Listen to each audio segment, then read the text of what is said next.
Assalamualaikum warahmatullahi wabarakatuh. Apa kabar sahabat? Alhamdulillahirrahmanirrahim. Jumpa lagi di channel Runi Education, channel pendidikan dan kegiatan pembelajaran. Sahabat, kali ini kita akan belajar di tema 2, subtema 3, pembelajaran 1. Namun sebelumnya, marilah kita awali dengan berdoa terlebih dahulu. Sahabat, biasakan pula untuk cuci tangan dengan sabun dan air mengalir ya, baik sebelum maupun sesudah melakukan kegiatan. Oh iya, jangan lupa pula jaga selalu kesehatan diri ya, agar kita terhindar dari segala macam penyakit. Jangan lupa pula selalu bersyukur kepada Allah Subhanahu wa Ta'ala.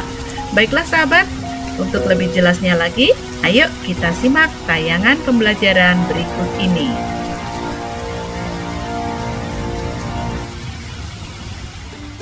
Tujuan pembelajaran kita kali ini, setelah kalian melihat tayangan video ini, diharapkan kalian dapat 1. Menggali dan menyajikan informasi penting dari buku sejarah menggunakan aspek apa, di mana, kapan, siapa, mengapa, dan bagaimana, baik secara lisan, tulis, dan visual, serta memperhatikan kosakata baku dan kalimat efektif. Kedua, kalian dapat menganalisis dan menyajikan cara makhluk hidup menyesuaikan diri dengan lingkungannya sebagai hasil penelusuran berbagai sumber. Ketiga, kalian dapat memahami dan menyajikan laporan tentang makna proklamasi kemerdekaan, upaya mempertahankan kemerdekaan, dan upaya mengembangkan kehidupan kebangsaan yang sejahtera. Ayo membaca. Menjaga persatuan dan kesatuan bangsa merupakan kewajiban seluruh rakyat Indonesia karena negara kita terdiri dari berbagai suku, agama, dan ras. Sebagai pelajar, kamu dapat bersatu dalam diskusi saat belajar di dalam kelas. Persatuan yang memperteguh tekad dalam mencapai tujuan telah dicontohkan oleh para pejuang. Proklamasi Indonesia sebagai tonggak kemerdekaan Indonesia merupakan wujud dari persatuan bangsa Indonesia. Kemerdekaan Indonesia dicapai setelah melalui perjalanan panjang para pejuang bangsa melawan penjajah. Persatuan yang kuat memperteguh tekad mereka untuk mewujudkan negara yang berdaulat, adil, dan makmur. Keteguhan hati dalam mewujudkan persatuan dapat dicontoh dari seorang pemuda di masa proklamasi kemerdekaan. Selanjutnya, amatilah gambar berikut ini. Apa yang kalian lihat? Ya, ini adalah naskah teks proklamasi asli tulisan dari Insinyur Soekarno. Dan ini adalah naskah proklamasi yang sudah diketik. Beliau adalah B.M. Dyah. Apa yang kamu ketahui tentang naskah di atas? Diskusikanlah dengan temanmu. Teks proklamasi ini dirumuskan oleh 3 tokoh nasional kita, yaitu Insinyur Soekarno, Dr. Andes Muhammad Hatta, dan Mr. Soebardjo. Naskah yang memuat isi dari teks proklamasi ditulis oleh Insinyur Soekarno, kemudian diketik oleh Sayuti Melik. Isi teks proklamasi hanya memuat beberapa baris kalimat saja yang dibagi menjadi 2 paragraf. Paragraf pertama memuat pernyataan kemerdekaan bangsa Indonesia, sementara paragraf kedua memuat mengenai pemindahan kekuasaan. Bacalah teks berikut ini. B.M. Dyah dan naskah asli proklamasi. Teks proklamasi awalnya ditulis tangan oleh Soekarno, kemudian diketik oleh Sayuti Melik agar terlihat rapi. Teks asli tersebut kemudian dibuang ke tempat sampah. Salah seorang pemuda yang ikut hadir pada saat persiapan proklamasi kemerdekaan adalah B.M. Dyah. Ia mengambil naskah asli dari tong sampah dan disimpannya. Ia menilai bahwa teks tersebut memiliki sejarah tinggi. Naskah asli yang disimpan B.M. Dyah selama 46 tahun, 9 bulan, 19 hari, kemudian dikembalikan kepada bangsa Indonesia. Dia membawa naskah asli proklamasi kemerdekaan Republik Indonesia pada Selasa pagi 19 Mei 1992 pukul 10:30 dan menyerahkannya melalui Presiden Soeharto. Naskah itu kemudian disimpan oleh Arsip Nasional atas anjuran Soeharto. Keputusan BM Dia untuk menyimpan naskah asli sangat tepat. Seluruh bangsa Indonesia sampai sekarang dapat menikmati naskah asli proklamasi dan belajar banyak dari kejadian saat itu. Amatilah kata-kata yang terdapat pada bacaan tersebut. Apakah kata-katanya termasuk kata baku? Ada beberapa kata tidak baku pada bacaan BM Dia dan naskah asli proklamasi. Beberapa di antaranya adalah bangsa Indonesia seharusnya bangsa Indonesia. B-nya di sini huruf kecil. Kemudian BM Dia seharusnya ditulis B.M. Dia karena BM singkatan dari Burhanuddin Muhammad. Menyerahkannya melalui Presiden Soeharto, seharusnya menyerahkannya kepada Presiden Soeharto, jadi tidak menggunakan kata melalui. Disimpan oleh Arsip Nasional, seharusnya disimpan di Arsip Nasional, bukan oleh, karena Arsip Nasional adalah nama tempat, bukan nama orang. Pada Selasa pagi 19 Mei 1992 pukul 10.30, seharusnya tidak menggunakan kata pada, karena Selasa pagi bukan nama tempat. Tahukah kamu tentang kata baku?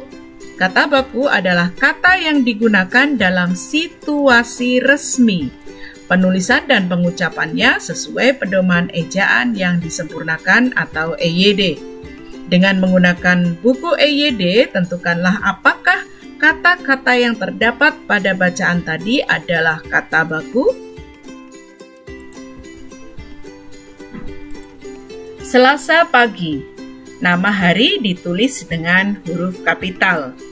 46 tahun, 9 bulan, 19 hari adalah penulisan angka secara berurutan dan ini sudah berurutan. Soekarno, nama orang menggunakan huruf kapital di depannya. Kemudian diketik, itu D-nya digandeng karena bukan kata depan. Disimpan, D-nya juga digandeng karena bukan kata depan. Pukul 10.30, tanda titik dipakai untuk memisahkan angka jam, menit, dan detik yang menunjukkan waktu atau jangka waktu. Sayuti Melik menggunakan huruf kapital di awalnya karena nama orang. Ke tempat sampah penulisan ke dipisah karena kata depan. Proklamasi kemerdekaan menggunakan huruf kapital karena huruf kapital dipakai sebagai salah satunya yaitu huruf pertama unsur nama peristiwa sejarah. Kemudian Presiden Soeharto, huruf kapital juga dipakai sebagai huruf pertama unsur nama jabatan dan pangkat yang diikuti nama orang. Dari tong, dari kejadian, penulisannya dipisah karena dari adalah kata depan. Baiklah, bacalah teks sekali lagi, kemudian tentukan informasi penting dan tulis pada peta pikiran berikut. Kembangkan informasimu dengan memperhatikan kata baku. Jangan lupa menggunakan kalimat efektif. Seperti biasa, peta pikiran menggunakan aspek tanya, apa, mengapa, siapa, bagaimana, kapan, dan di mana. Bacakan tulisanmu di depan kelompokmu. Mintalah mereka untuk memperhatikan kata baku dan kalimat efektifnya. Catatlah masukan dari teman dan gurumu. Perbaikilah tulisanmu apabila perlu. Ayo mengamati. Hari libur, Dayu dan teman-temannya berjalan mengelilingi perumahan. Mereka melihat sekelompok orang sedang menanam pohon di lingkungannya. Banyak tanaman yang harus mereka tanam. Dalam waktu singkat, seluruhnya tertanam dengan rapi. Dayu dan teman-temannya kagum dengan warga tersebut. Mereka bersatu menjaga lingkungan dengan menanam pohon. Tanaman sangat berguna bagi kehidupan manusia. Salah satunya adalah untuk membersihkan udara. Banyak penduduk Indonesia memanfaatkan tanaman sebagai pagar. Berikut adalah salah satu contohnya. Beluntas adalah tumbuhan semak.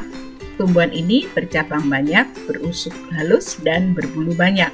Beluntas dapat tumbuh di daerah kering, tanah keras, dan berbatu. Tingginya bisa mencapai 3 meter.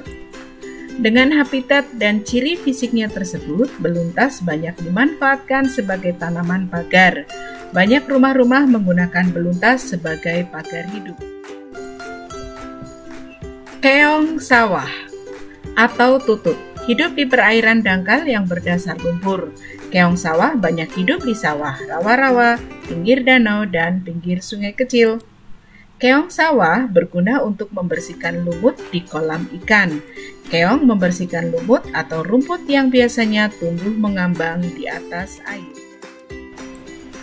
Manusia tidak dapat bertahan hidup seorang diri. Dalam upayanya memenuhi kehidupan sehari-hari, manusia akan memanfaatkan makhluk lain seperti tumbuhan dan hewan.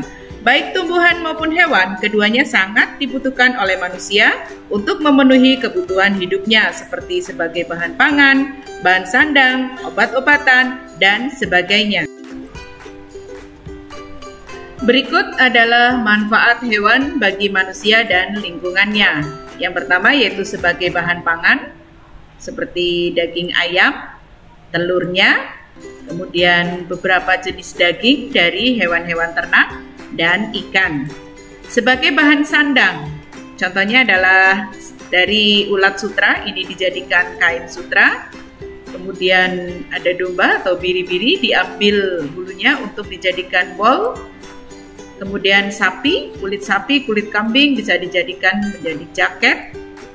Kemudian ada hewan alpaca, ya ini yang baru dikembangbiakan.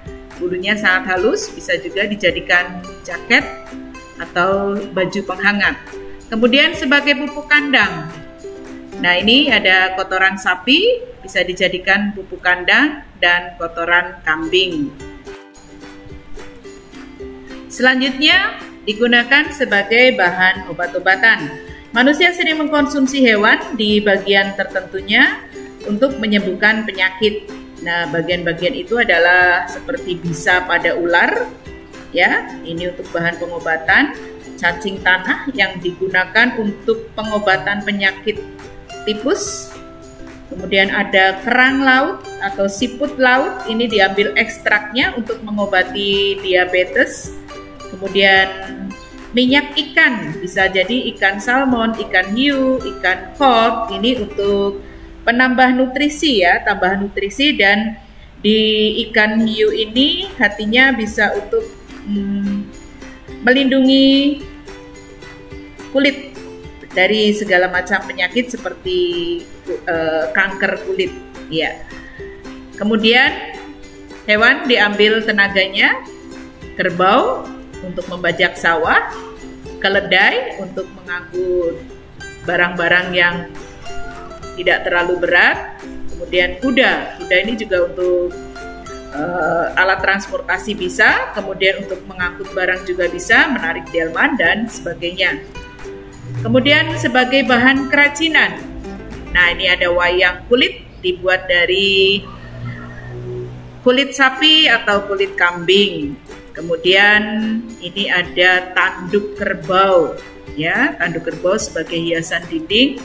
Kemudian ini dari kerang laut, bisa dijadikan lampu hiasan dan sebagai gorden ya, atau tirai di pintu-pintu atau di jendela. Kemudian ini dari kulit, bisa kulit sapi, kulit kambing dan sebagainya, atau kulit buaya ya, yang sekarang sedang banyak diternakan oleh para peternak buaya.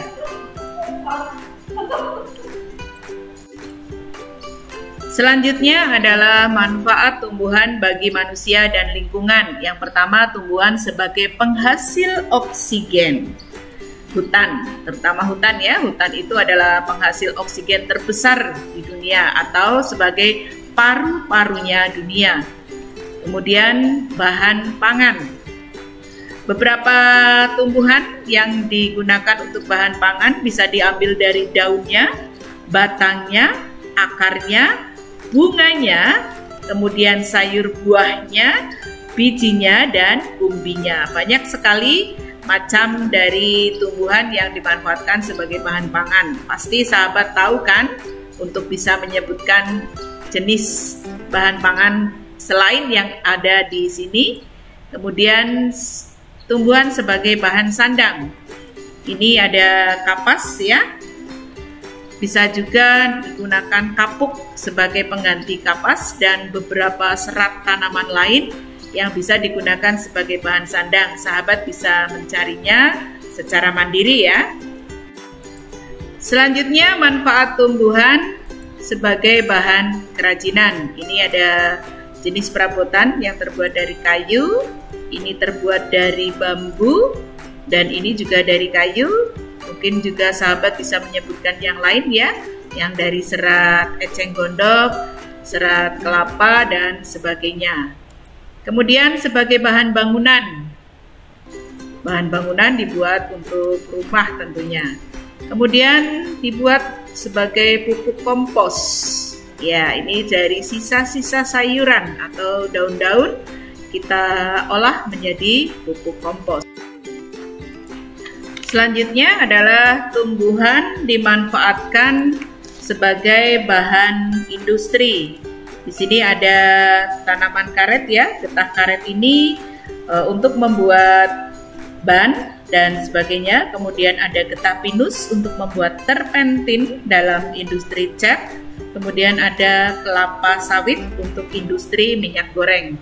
Dan tentunya sahabat bisa menyebutkan industri-industri yang lain dari tumbuhan kan? Oke. Kemudian manfaat tumbuhan sebagai pewarna alami. Yang pertama ini ada tanaman taruk, kemudian pinang, safflower, kunyit, daun suji, kulit manggis, angsana, kesumba, akar mengkudu, kemudian ada secang, getah gambir, kulit kayu tinggi, kemudian ada daun ketapang, pohon jati, buah menteng, dan kemudian manfaat tumbuhan sebagai atau untuk menjaga kualitas air.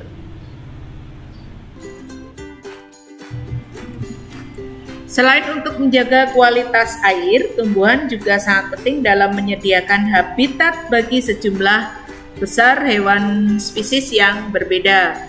Karena tumbuhan adalah habitat utama bagi ribuan organisme lain ya yang hidup di dalamnya, di atas maupun di bawah tanaman. Selain itu juga tumbuhan dapat melestarikan tanah karena akar tanaman membantu menyatukan tanah, mengurangi erosi, dan membantu melestarikan tanah.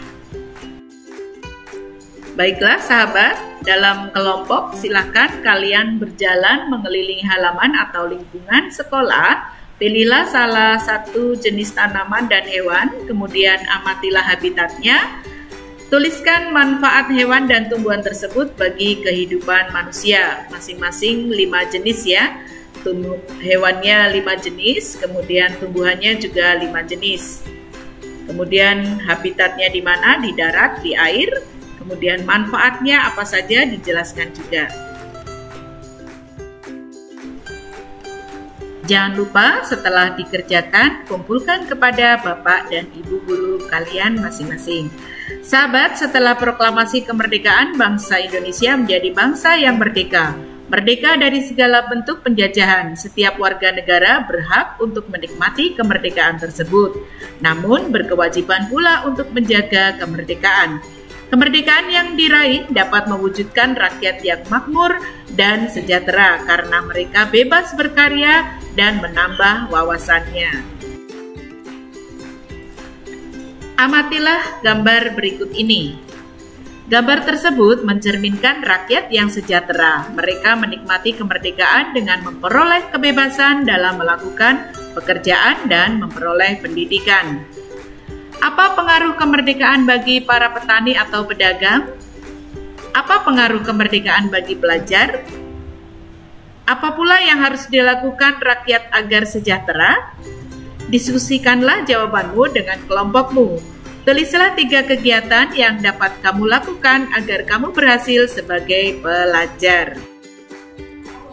Negara yang besar adalah negara yang rakyatnya sejahtera.